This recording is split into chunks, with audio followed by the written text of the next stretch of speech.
On the sunlit coast of La Jolla, California, stands a company that operates not in noise but in quiet defiance. That company is MediciNova.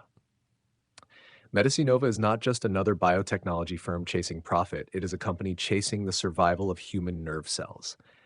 Its mission is deeply human: to slow or even halt the slow motion destruction that occurs in diseases like amyotrophic lateral sclerosis, ALS, progressive multiple sclerosis, MS, and chemotherapy induced peripheral neuropathy. At the heart of this ambition lies a single molecule, ibudilast. Originally developed by Kyorin Pharmaceutical in Japan as an asthma medication decades ago, ibudilast was reimagined by MediciNova as something far more profound: a potential neuroprotective and anti-inflammatory therapy for diseases of the central nervous system. Its mechanism of action is multifaceted.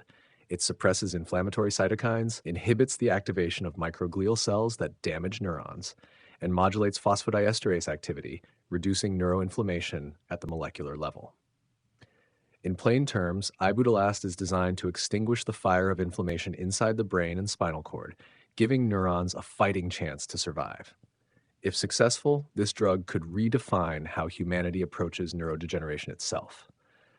But from the beginning, this story has been layered in mystery. Though ibudilast has been safely prescribed in Japan for over 3 decades, the US and European regulators made a baffling decision.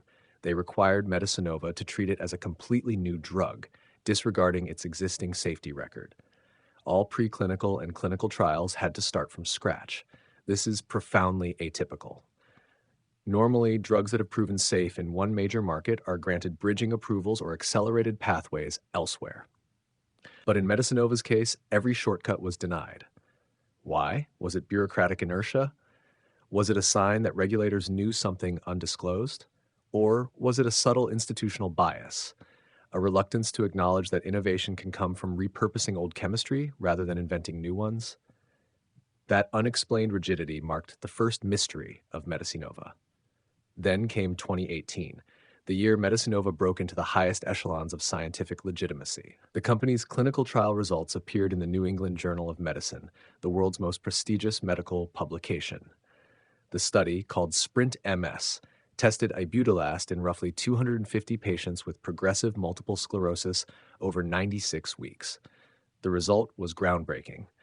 Ibudilast slowed the rate of brain atrophy, a direct biomarker of disease progression, by a statistically significant margin compared to placebo. This was not merely a modest signal of efficacy.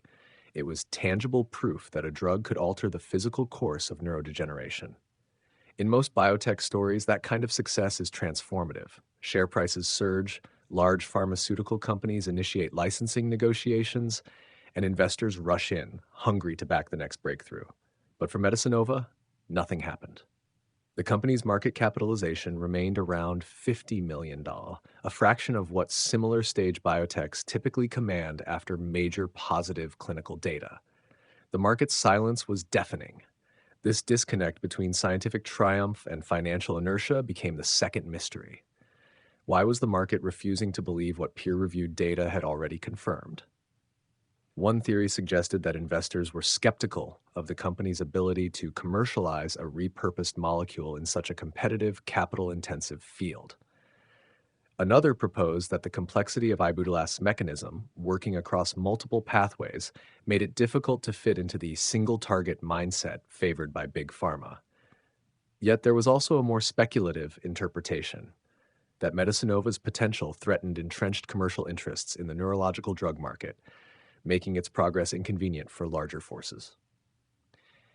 In 2019, MediciNova launched the Combat ALS trial, a phase 2b/3 study conducted across multiple centers in the US and Canada. This study aimed to confirm ibudilast's effect in ALS patients, one of the most challenging diseases in modern medicine. By August 2025, the company announced that all patient enrollment had been completed. For most biotech firms, that milestone is a catalyst moment. Stocks rise, media outlets pick it up, institutional investors take new positions. Yet again, MediciNova's stock barely moved. Trading volumes remained thin and investor sentiment flatlined. This marked the third mystery. How could a late-stage clinical milestone, one that statistically reduces development risk, pass completely unnoticed? Then, an even stranger event occurred. In October 2025, MediciNova announced a new academic paper focused not on ALS or MS, but on atherosclerosis, the hardening of arteries. Within hours of the announcement, the company's stock soared nearly 500% in after-hours trading. Yet the publication was a simple research note, not a peer-reviewed clinical breakthrough. Typically, such preliminary data produces almost no market response. This reaction defied all logic. Analysts scrambled to make sense of it. Some speculated that speculative traders were using algorithms to amplify any news with the word research in it. Others believed that long-suppressed enthusiasm among retail investors had finally burst free, triggered by even the faintest sign of progress. Still others whispered that someone, somewhere, might have timed the information release to spark a deliberate rally. Whatever the reason, one fact stood out. The market had stopped responding to facts and started responding to emotion. At the same time, in Japan, MediciNova quietly secured a new patent related to the treatment of macular degeneration using ibudilast. The patent's expiration date was set for October 2039. Typically, pharmaceutical companies align their development and launch timelines to ensure products hit the market well before patents expire.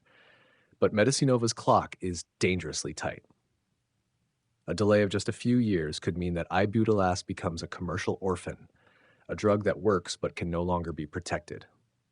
This temporal trap, the race against the patent clock, formed the fourth mystery. Time itself had become MediciNova's greatest adversary. Meanwhile, the company continued expanding its research. Another molecule, MN001, type Lucast, entered trials for non-alcoholic fatty liver disease, pulmonary fibrosis, and inflammatory lipid metabolism disorders. And in December 2021, then-President Joe Biden signed the ACT for ALS law, designed to improve patient access to investigational therapies. Under this framework, MediciNova gained access to government support through the National Institutes of Health, joining in an expanded access program that could both treat patients and gather valuable data. As of today, the current U.S. president is Donald Trump. Policy winds were shifting in MediciNova's favor. The company had clinical momentum, government backing, and intellectual property protection, and yet the market's trust had not returned. Investors remained cautious, perhaps scarred by years of inertia. Now, everything converges on one pivotal moment: the release of the final data from the COMBAT-LS trial. When those results emerge, MediciNova's fate will crystallize. If ibudilast demonstrates clear efficacy, prolonging survival, and preserving motor function, the company could become a symbol of medical redemption, proof that perseverance in science still pays. But if the data disappoints, it will join the long list of biotech dreams that died quietly, despite the brilliance behind them. The saga of MediciNova is more than a corporate story. It is a mirror reflecting how science, capital, and human psychology intersect, and how trust, once lost, is harder to restore than any molecule is to synthesize. Even now, the company stands between two fragile hopes: the hope of patients fighting for time and the hope of investors waiting for proof. The Valuester channel invites all listeners to share in the comments any public, private, or pre-IPO stocks and crypto assets that you believe deserve deeper investigation. Your insights could shape the next episode. Let us know what mysteries in the market you'd like us to uncover next. And to every viewer who watches, subscribes, likes, comments, and shares these stories, thank you. Your engagement fuels our work, and we promise to return that energy with sharper, deeper, and more revealing analyses. This was Valuester.